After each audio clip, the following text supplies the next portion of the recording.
ఇంటిదని ఖాతాలో ముందుగా శ్రీముఖి చేరిపోయింది మన తెలుగు అమ్మాయిలో. ఇంకా శ్రీముఖి పెళ్ళెప్పుడు అంటూ కాంట్రోవర్షియల్‌గా ఎప్పటికో అప్పుడు నిలుస్తూ ఉండే అమ్మడు ఇప్పుడు హఠాత్తుగా అభిమానులకి పెద్ద షాక్ అందించేసింది.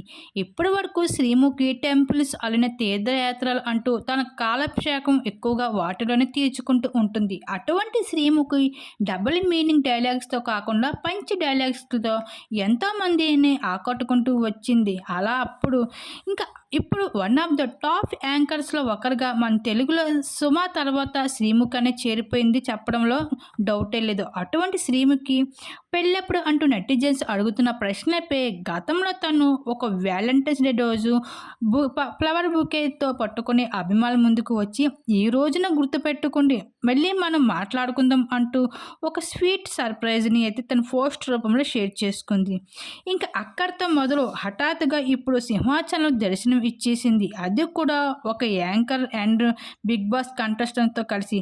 అయితే తను సింహాచలం దర్శనం చేసుకోవడానికి వచ్చినప్పటికి కూడా ఒక పెళ్లి కూతురు వేసుకోవాల్సిన పూలదండలు అలానే పసుపు కుంకుమతో కనిపించడంతో శ్రీముఖి ఒక షూటింగ్‌కి వచ్చిందా లేదా సీక్రెట్‌గా పెళ్లి చేసుకుందా అంటూ నెటిజన్స్ అయితే విపరీతంగా కామెంట్స్ చేస్తున్నారు శ్రీముఖికి. ఈ విధంగా అయితే శ్రీముఖి కాంట్రోవర్షియల్‌గా అయితే నిలుస్తూ ఉంటుంది. ఇంకా ఆ పూలదండలను చూసి అయితే శ్రీముఖికి పెళ్ళెప్పుడయింది అంటూ కామెంట్స్ రూపంలో తెలియజేసుకుంటూ రావడం జరుగుతుంది. దీని మీద మీరేమనుకుంటున్నారు? మీ అభిప్రాయం తప్పకుండా కామెంట్స్ సెక్షన్‌లో షేర్ చేసుకోండి.